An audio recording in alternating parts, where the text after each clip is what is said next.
Bíblia diz que ele nos amou primeiro. Mas e se tem primeiro, tem o quê?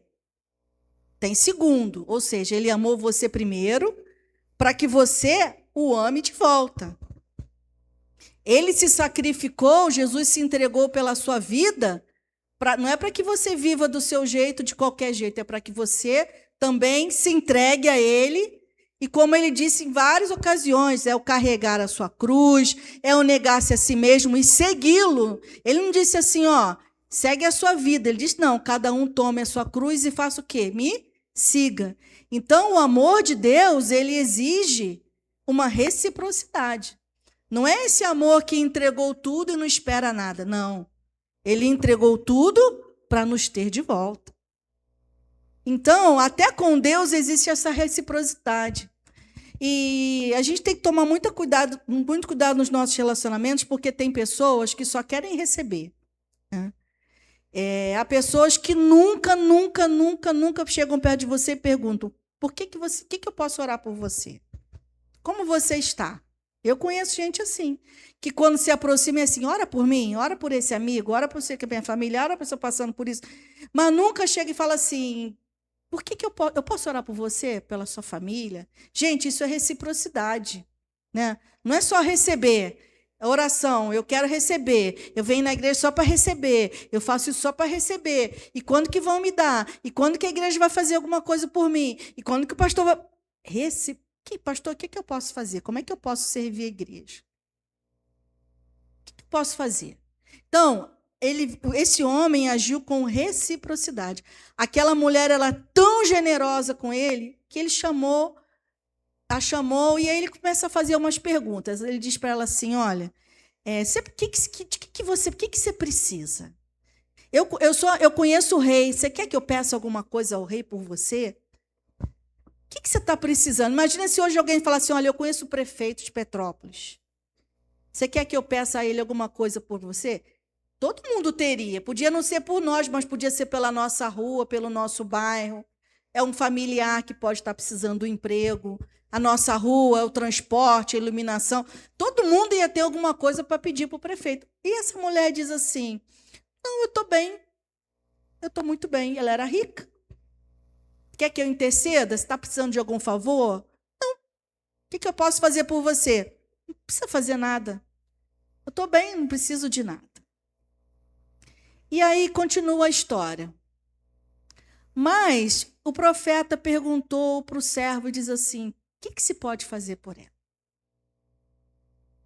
E Geazi respondeu ao servo: olha, tem uma coisa que ela não tem. Ela tem tudo, ela tem dinheiro, ela não precisa do favor do rei, só tem uma coisa que ela não tem. Ela não tem um filho.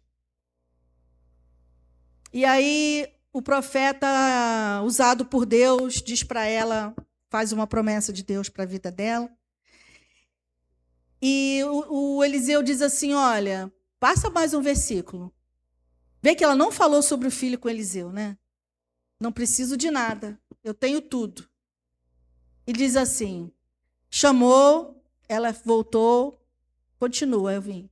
E ele diz assim: por este tempo, daqui a 1 ano, vai ser a época da colheita, vai ser o tempo de colheita. Daqui a 1 ano, você terá um filho nos braços. E ela disse: não, meu senhor, homem de Deus, não minta para tua serva. Pode seguir. E a mulher ficou grávida, e no ano seguinte, exatamente no tempo determinado, ela teve um filho, como o profeta tinha dito. É tão interessante que o vazio que havia na vida daquela mulher, ela precisava o quê? Era de um filho. Havia um vazio. E lá no começo do capítulo 4, ele começa com a história de uma outra mulher. Vocês lembram? Dá para dar uma olhada na Bíblia, se tem aí? É uma história de uma outra mulher que tinha um vazio também. Não era uma mulher rica, uma mulher que estava sendo ameaçada de ter que vender seu próprio filho para pagar as dívidas do seu marido, um homem religioso que tinha falecido, a viúva, e que os cobradores vieram, ela não tinha como pagar, e eles estavam ameaçando de levar seus filhos para poder pagar a dívida. Então, nós temos aqui uma mulher pobre que tinha um vazio de dinheiro. E nós temos aqui uma mulher rica que também tinha um vazio de um filho. E nós vamos ver que o mesmo Deus que supre o vazio de quem precisa do azeite, de quem precisa do dinheiro, é o mesmo que supre o vazio de quem precisa do filho. E nós vamos aprendendo que todo mundo precisa de alguma coisa. Não importa o que a pessoa te diz, ela não disse para o profeta que precisava de um filho, mas ela precisava do filho. E às vezes a gente olha as pessoas com uma ótima condição financeira e a gente tem até medo de falar de Jesus, porque acha que a pessoa não precisa de nada. Mas elas também precisam de Jesus. Elas também têm esse vazio. E aqui nós vemos esse vazio sendo preenchido. É interessante também, penso que lá tinha uma... E quando Eliseu começa a falar sobre aquela primeira mulher lá da viúva, ele diz assim, o que você tem? Ela diz assim, eu não tenho nada, só tenho uma botija de um pouquinho de azeite. Temos aqui uma mulher que achava que não tinha nada e tinha. E vemos aqui uma mulher que achava que tinha tudo, mas não tinha. Então nós vemos que todo mundo, em algum momento, em alguma área, precisa do mover de Deus, do milagre do Senhor na sua vida. E aí essa mulher, no tempo determinado, ela teve um filho, e aí começa a segunda parte da história. Esse menino um dia saiu com seu pai no campo. Eu já nem sei mais que versículo que eu estou, tá? E aí o menino começou a sentir uma dor na cabeça. E o pai falou assim com o servo, olha, leva ele para a mãe dele. E a Bíblia diz que ele chegou lá, sentou no colo da mãe e morreu. E a promessa morreu. E o filho morreu. Talvez ela poderia ter pensado, para me tirar o filho, para que me deu? Me deu o filho para eu desfrutar de alguns anos, a minha alegria, o meu milagre. Contava o testemunho lá na igreja, que o menino era um milagre, que eu não podia ter filhos, meu marido era velho, e hoje nós temos um molequinho aqui, apresentava. E todo mundo conhecia o garotinho como um milagre de Deus. Igual Isaac, né? E um dia Deus pede Isaac, o menino morre. E essa mulher começou a planejar o funeral, não é verdade? Não, né, Leda? Não. Ela pegou aquele menino, ela pegou aquela promessa, ela pegou o milagre, ela pegou a resposta da oração e foi lá no quartinho do profeta e colocou aquele menino morto, a sua promessa morta, o seu sonho morto, o seu milagre morto, na cama da palavra de Deus. Porque era isso que o profeta representava. A boca de Deus, a palavra de Deus. E ali ela não falou nada com ninguém, deixou o menino lá e foi atrás do profeta, de quem tinha liberado a promessa em primeiro lugar. E a Bíblia diz que a primeira coisa que ela encontrou, a primeira pessoa foi o servo. Está tudo bem com a senhora? Parece que na história Eliseu viu que ela vinha e pediu para perguntar, vê o que está acontecendo, ela nunca veio aqui. E perguntou o servo, e ela falou, está tudo bem? Aí ela respondeu. Tem umas Bíblias que dizem, Shalom. Só falou isso e seguiu o caminho. Em outras Bíblias dizem o quê? Está tudo bem. Geazi não podia resolver o seu problema. Não foi ele que liberou a palavra de Deus? Então ela queria ir diante de quem podia resolver o seu problema. De quem tinha dado a palavra em primeiro lugar. Não contou nada. E Eliseu, aquele homem cheio de Deus, profeta do Senhor, que desafiava reis, olhou para aquela mulher e não conseguia saber o que ela tinha. Então, não é tudo que Deus revela. Aquele profeta, ele viu que o menino ia nascer. Ele viu. Deus mostrou para ele que daqui a 1 ano ela ia ter um filho. Mas estava diante daquela mulher e Deus não mostrou o que estava acontecendo. Nós não sabemos tudo, Deus não nos mostra tudo, Deus não nos explica tudo. A pessoa pode ser o profeta Eliseu, mas há coisas que o Senhor não revela, só na hora certa. E ali ela chegou e ela contou o que tinha acontecido. E Eliseu pegou o seu cajado, né, o seu bordão, e falou para Geazi: olha, vai lá na casa dela, coloca em cima lá do menino para o menino ressuscitar. Ela falou assim: não arreda o pé daqui. Não quero saber de bordão, não quero saber de cajado, não quero saber de Geazi, é você que vai lá comigo. Você não foi usado pelo Senhor para me trazer a palavra? Vamos lá comigo. E em todo momento, em todo o processo, aquela mulher creu, como Abraão, que Deus podia fazer alguma coisa por ela. E Eliseu foi. Aí acha para mim, Elvinho, já não sei quando que é aí que Eliseu chega lá. O Geazi, sempre rebelde, não é à toa que no final da história ficou leproso. Fez tudo, foi na frente, se adiantou, botou lá o bordão e tal, e o menino não aconteceu nada. Porque não era assim que Deus ia fazer. O Eliseu já estava a caminho para aqui, que Geazi foi na frente, levou o bordão. E aí não adiantou nada. Eliseu foi lá onde estava o menino, e ele deitou-se sobre o menino. Eu estou lendo o livro de Atos, estou lendo Atos no Novo Testamento e Jó no Velho Testamento. E coincidência, ontem estava lendo aquela parte de quando o menino dorme na janela e cai. O Paulo fez a mesma coisa. Se deitou sobre o menino e ele ressuscitou. Interessante, igualzinho Eliseu fez. Se deitou sobre o menino, colocou a boca sobre a sua boca, os olhos sobre os seus olhos, suas mãos sobre as mãos do menino, se estendeu sobre ele. Olha o processo. O que aconteceu? O corpo do menino aqueceu. Alguém viu a temperatura de fora? Quem que sentiu que a temperatura do menino tinha mudado? Eliseu. Só ele que estava próximo, que sabia que tinha um sinal do lado de fora de que alguma coisa do lado de dentro estava acontecendo. E esse é o processo. São os sinais que Deus libera para nós. Às vezes quem está de fora não vê que a circunstância mudou, mas você percebe que alguma coisa aconteceu na temperatura. Você nota que a temperatura mudou e você percebe alguma coisa está acontecendo. Esse cadáver gelado agora está quente. E a palavra de Deus diz, continua, que ele fez isso 7 vezes. Olha o processo. 7 vezes. Lembra de onde que você viu outros 7 vezes antes? Naamã e também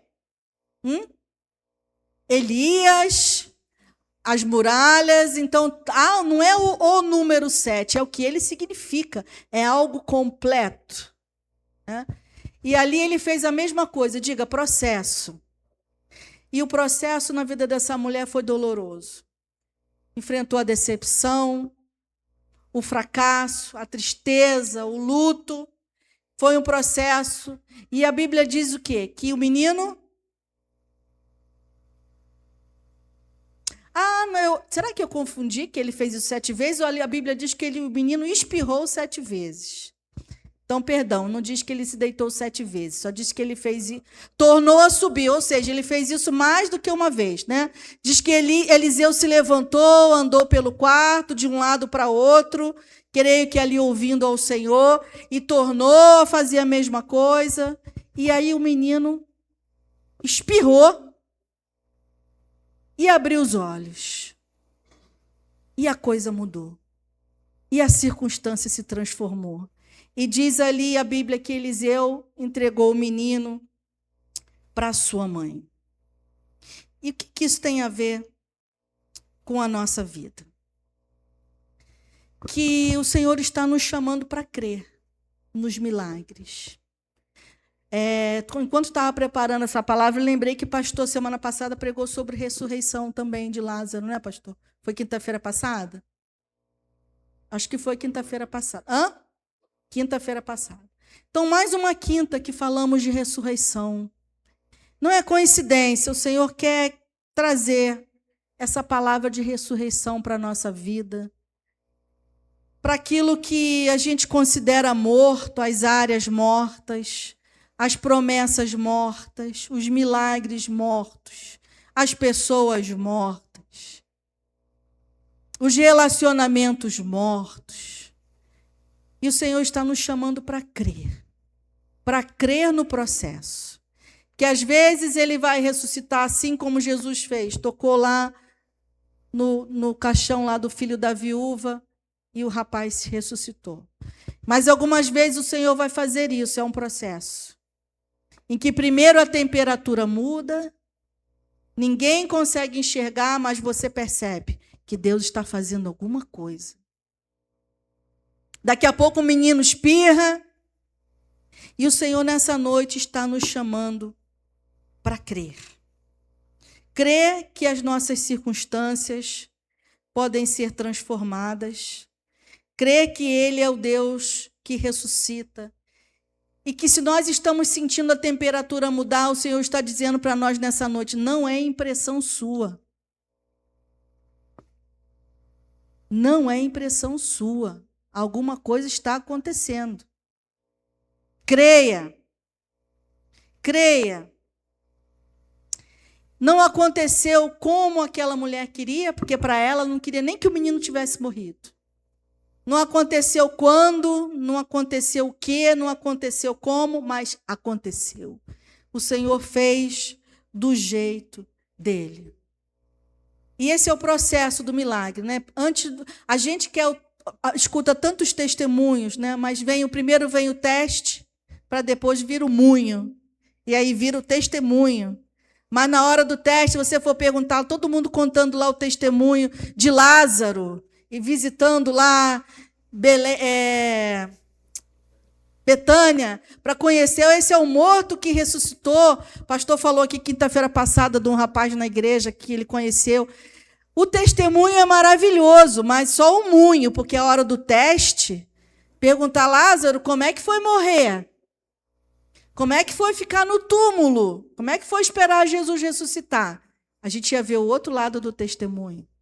Se fosse perguntar para Abraão, Isaac era um testemunho, o menino quase que morreu, mas na hora o Senhor mostrou lá um carneiro lá preso, mas vai perguntar para Isaac o que ele sentiu naquela hora, que amarrou ele ali no altar, vai perguntar para Abraão como é que foi o processo de sair de casa e caminhar não sei quantos dias até chegar no monte, sabendo que Deus tinha pedido filho. Pergunta para essa mulher como é que foi. Agora, primeiro ela tinha o testemunho do menino do milagre, que ela não podia ser mãe, e foi mãe. Agora ela tinha outro testemunho do moleque lá que ressuscitou, que tinha morrido. Então, a hora do teste é muito ruim. Mas vamos crer que o teste pode se transformar num testemunho. Que o processo pode terminar. Que o Senhor está dizendo, não prepare o funeral ainda. Creia.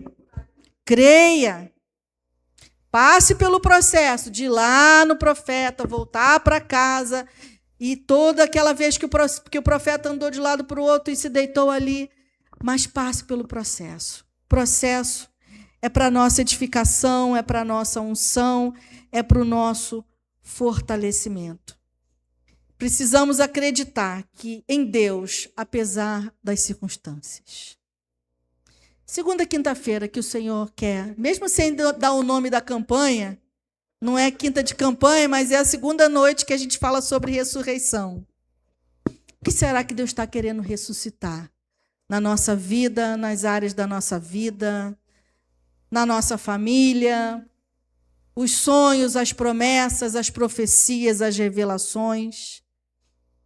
Alguma coisa o Senhor está querendo nos dizer, não é verdade? Vamos orar? Senhor, colocamos diante de Ti nessa noite, assim como aquela mulher naquele dia depositou sobre a cama da palavra de Deus o seu morto, a sua esperança de ver o seu filho se transformar num adulto, ter sua família. depositou naquela cama, Senhor, a tua promessa, o testemunho que todos conheciam, do casal que não podia ter filhos e recebe um menino. Nessa noite, Senhor, a tua palavra está neste lugar. A tua palavra é uma pessoa. A tua palavra é Jesus Cristo. Ele é o Verbo que se fez carne e habitou no meio de nós, veio morar na nossa vizinhança, como diz a tradução, a mensagem. Nessa noite, Senhor, há nesse lugar uma atmosfera espiritual sobrenatural. O teu sobrenatural está neste lugar, porque a tua palavra está neste lugar. Nós liberamos aqui, Senhor, a nossa fé através da leitura da tua palavra. Liberamos aqui nessa noite a nossa fé através dos nossos cânticos. Nós proclamamos verdades, nós fizemos declarações, porque cremos que o Senhor está nesse lugar. E nessa noite, nesse lugar, nós queremos depositar sobre a sua palavra toda a área na nossa vida que nós achamos que está morta, toda circunstância, as promessas sobre as nossas vidas que nós achamos que estão mortas, as palavras proféticas que foram um dia liberadas sobre a nossa vida, sobre a nossa família, sobre essa igreja. Senhor, as revelações, os sonhos, tudo aquilo, Senhor, que um dia morreu, te pedimos que o Senhor tome nas suas mãos agora. Senhor, há situações, há pessoas, há circunstâncias que nós já nem sabemos mais como orar. Nós já oramos de tantas maneiras, nós já quebramos, já repreendemos, já amarramos. Senhor, nós não sabemos mais como orar. Nessa noite nós queremos entregar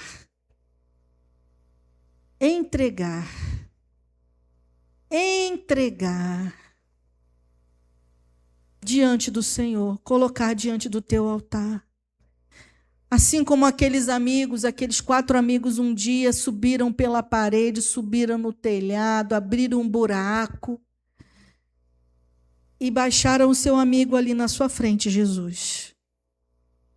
Nós queremos fazer isso nessa noite, depositar diante do Senhor todas essas áreas, as pessoas, nomes, gente que tem endereço, que tem nome, que tem sobrenome, circunstâncias, relacionamentos. Oh, Senhor, Tu és o Senhor Jesus. O Senhor disse, como nós vimos semana passada, o Senhor disse, eu sou a ressurreição e a vida. O Senhor é a ressurreição. Tu és a ressurreição e a vida, Jesus. Te pedimos a tua ação sobre essas áreas, sobre essas vidas, sobre essas circunstâncias. E queremos, Senhor, estar aqui um dia contando desse milagre, desse testemunho daquilo que o Senhor fez, de como o Senhor ressuscitou, de como o Senhor transformou a circunstância, de como o Senhor trouxe à vida aquilo que estava morto, onde o Senhor abriu porta onde não tinha porta. Colocamos, Senhor, diante do Senhor, porque nós sabemos quem é que pode nos ajudar, quem é que pode transformar tudo e todos. É o Senhor. O Senhor tem o poder. Colocamos nessa noite e entregamos. Que seja, Senhor, noite de ressurreição. E que nós possamos, assim como Eliseu, começar a sentir a temperatura mudar. Aquilo que estava frio, distante, gelado, se aquecendo. Aquilo que o coração que estava de pedra, maleável, flexível, começar a notar, Senhor, as pequenas diferenças que só quem está próximo percebe. Às vezes as pessoas olhando de fora não notaram nenhuma diferença. Mas o Senhor nos mostrou que a temperatura está mudando. Faz chegar o dia da gente ouvir o espirro, Senhor. Faz-nos ouvir o espirro, Senhor, daquilo que estava morto. A comunicação, o som da vida. Que antes o que era só temperatura, a gente possa começar a ouvir o som. Pai, o mundo não entende, não compreende, não sabe, mas nós entendemos que o Senhor é o Deus que muda todas as coisas. Entregamos a Ti, Senhor, nossas vidas, nossas orações, circunstâncias. Faz-nos ter um testemunho para contar, Senhor, daquilo que estamos vivendo, do processo que estamos passando. Oramos a Ti, em nome de Jesus. Amém. Pastor?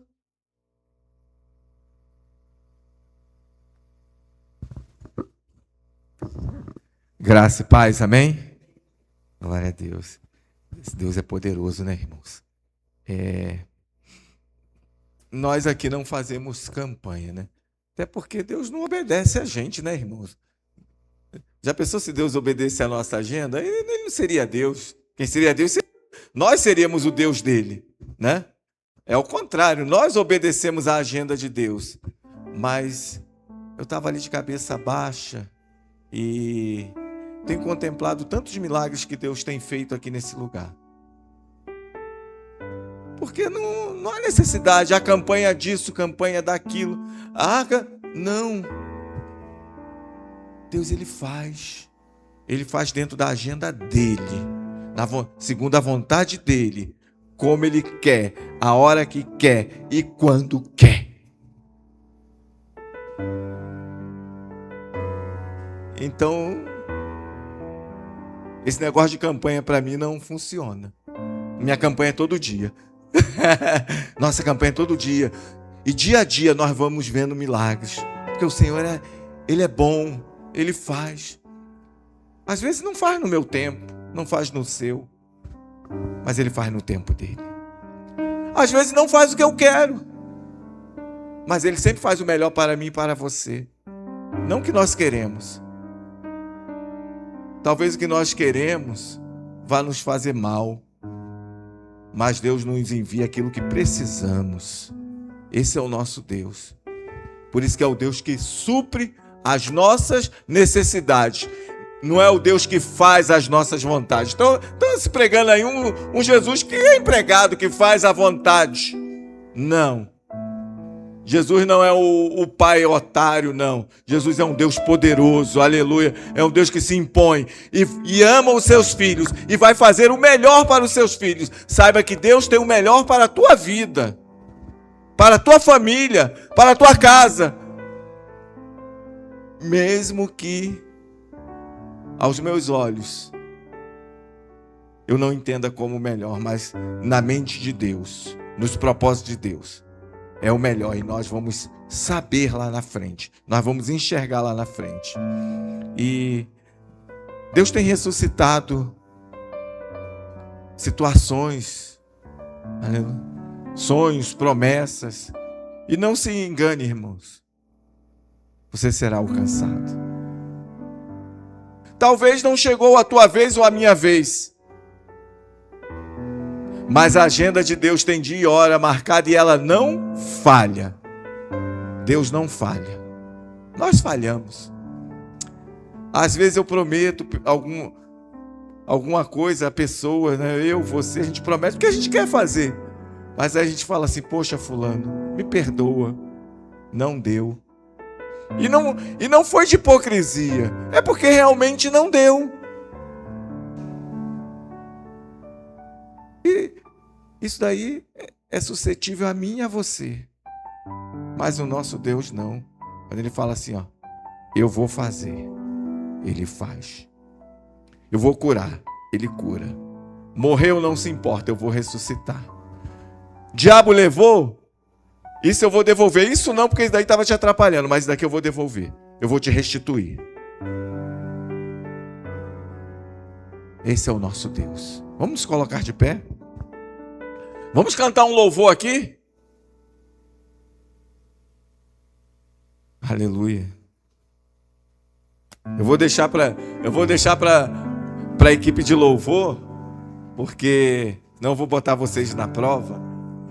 Aí eu venho com Davi Sassi, né, André? Aleluia. Aleluia. Irmãos, enquanto se apronta, a equipe se apronta, fala rapidamente a respeito do nosso retiro, né? Vai ser, já combinei, a van vai sair daqui, vai estar aqui 8h30.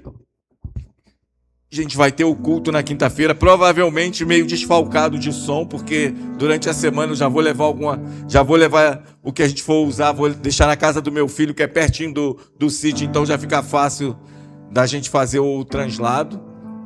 Provavelmente essas caixas aqui, né, que estão penduradas, vai ficar. A questão da doação, você pode ir trazendo na quinta-feira, né? Pode trazer. Não, antes de quinta, né? Antes de quinta. Vamos trazer domingo. Pode trazer na quinta-feira, a gente já vai, né? O ideal é trazer domingo, né? Que a gente está na igreja aqui. Se só der na quinta, traz na quinta. Ou na quarta, no seminário, que a gente vai estar aqui.